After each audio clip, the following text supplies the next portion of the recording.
morning everyone. Today I am going to take a lecture of operation research and chapter number is 3. This is a queuing theory and our topic name is queuing discipline. So in the queuing theory deals with problems that involve waiting or queuing. It is quite common that instance of queue occurs every day in our daily life. Okay, so example of queue or long waiting times might be: number one is the waiting for service in bank and at reservation counter. The second example is waiting for a train or bus. And the third example is waiting at barber salon or waiting at doctor's clinic. So whenever a customer arrives at a service facility, some of them usually have to wait before they receive the desired service. Queue, that means what? The customer waiting for their turn for service. Okay, so this form a queue or waiting line, and customer feel discomfort either mentally or physically because of long waiting queue.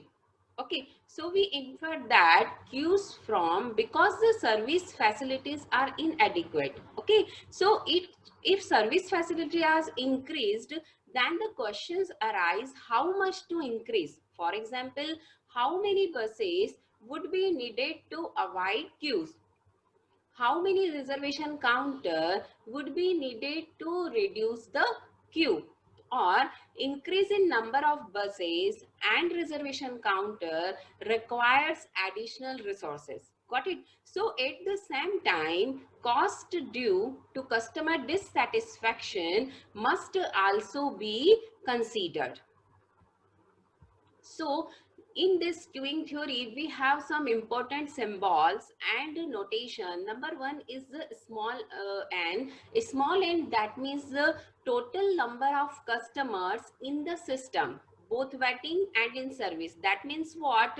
In the queue, customers are waiting for their turn, and the second one is they waiting for providing the service. So both waiting and in service are in the small n. Okay, mu is equal to average number of customers being serviced per unit of time. Lambda is equal to average number of customers arriving per unit of time. Capital C is equal to number of parallel service channels. LS is equal to, LS is very important because of in this queuing theorem we have the 5 points: rho, LS, LQ, WS and WQ. All these problems are depend on these 4 points: LS, LQ, WS and WQ. So LS is equal to average number of customers in the system both waiting in the service. The next is the LQ. LQ, that means average number of customers waiting in the queue. WS is equal to average waiting time of a customer in the system both waiting and in service. So what do you mean by the LS and WS? LS, that means waiting in the queue, and WS is equal to waiting time of a customer in the system. Okay, WQ is equal to average waiting time of a customer in the queue, and P suffix n small t is equal to probability that there are n customer in the queue. So our next is the queuing system. What do you mean by the queuing system? This points is very important because of in the queuing theory we have many types of descriptive questions. So queuing discipline, queuing theory and queuing systems are very important for our examination point of view. So customers arrive at service counter single or in a group and attended by one or more servers. A customer serve leaves the system after getting the service. In general, a queuing system comprises with two components. Okay, the queue and the service facility. So the queue is where the customers are waiting to be served. So the service facility is customers being served and the individual service station. The next is the single server or single queue, and we have two types of server, single server or parallel server. So other name of the single server is the single queue. The model that involve one queue, one service station facility are called the single server models, where customer waits till the service point is ready to tag him for servicing.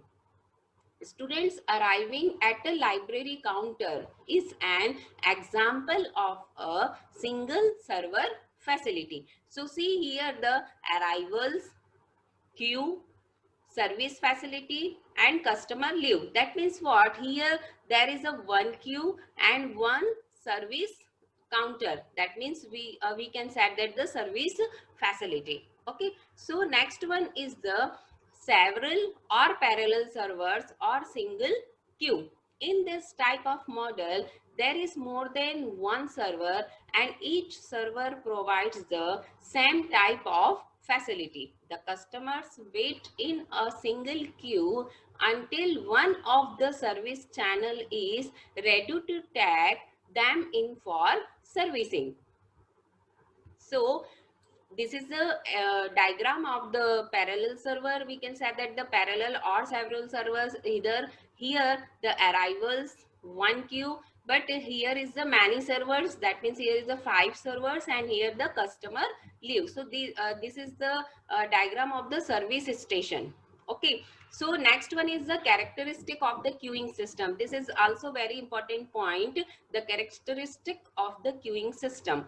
In designing a good queuing system, it is necessary to have a good information about the model. The characteristic listed below would provide sufficient information. Number one is the arrival pattern, service mechanism, queue discipline, the number of service channels and the number of service stages. So in these 5 points, next one is the queue discipline. So because of the queuing theory, first we use the queuing discipline. So what do you mean by the queuing discipline? So this is the manner by which customers are selected for service. So first one is the FCFS model. We can say that the 4 types of model. First one is the FCFS model, LCFS model, SIRO model, and next one is a priority scheme. That means the primitive and non-primitive form. Okay, so first model is FCFS. So what do you mean by the FCFS model? First come, first serve, just like a queue in the railway station, theater, for finding the ticket, and first come, first serve. Second one is the last come first serve. So what is the example of the last come first serve? For loading, unloading. Okay, next is the service in random order, SIRO, and last one is the priority scheme. So this is a 4 important model in our queuing discipline.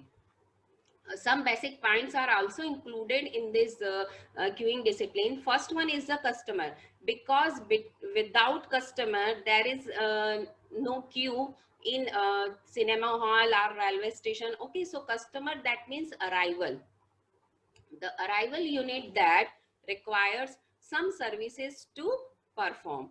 Next is the queue. Queue, that means the number of customer waiting to be served. Next one is the arrival rate. So in our queuing theorem, we define the arrival rate is denoted by lambda. So the rate which customer arrive to the service station. Service rate mu, that means the rate at which the service unit can provide service to the customer. So Next, last point is a utilization ratio or traffic intensity. Okay, so in the utilization ratio, we define the rho. Okay, rho is equal to lambda by mu. Lambda, that means arrival rate, and mu, that means service rate. So here is the three conditions. First one is the if lambda by mu greater than 1, that means rho greater than 1, so q is growing without end because of lambda, that means what, arrival divided by service rate. If this arrival and service rate greater than 1, so this is the q is growing without end. If lambda by mu, that means rho, less than 1, so length of q is go on diminishing. Okay, last one is the lambda by mu is equal to 1, that means q length remain constant. So when arrival rate lambda is less than service rate, that means mu, the system is working, that is lambda less than mu, so system is working. Okay, so I will continue this topic in our next lecture. Thank you for watching this video.